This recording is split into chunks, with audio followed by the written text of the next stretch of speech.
Exodus 25, verses 31 through 32 says, "Then you shall make a lampstand of pure gold. The lampstand and its base and its shaft are to be made of hammered work.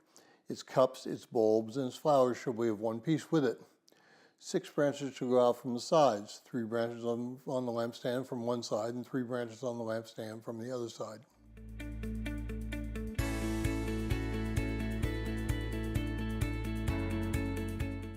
Well, if you're joining us in reading through this 90-day reading plan, today's reading is Exodus 25:31 through 26:6, and I encourage you to read that passage.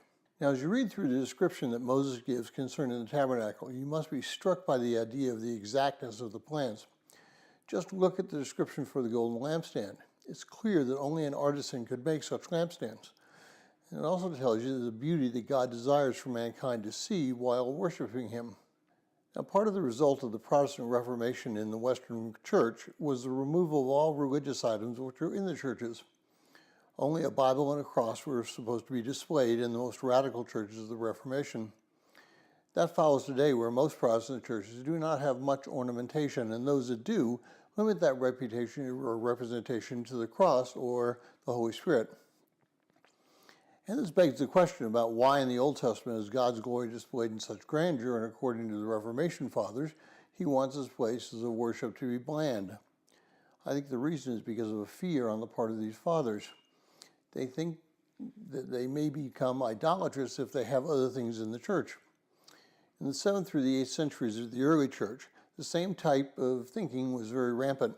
Many leaders were convinced that the priests and the church leaders were encouraging idol worship rather than worship of the glory of God. And because of that thinking, many churches were stripped of their icons. This thinking was resolved through the Seventh Ecumenical Council in 787 AD, and they brought icons back into the church.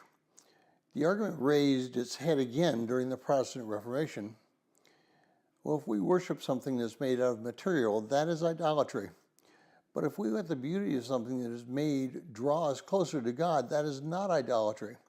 When we recognize God's beauty in creation and worship, we come closer to God, not because these things mean anything in their own sense, but rather they remind us of the beauty which God has created.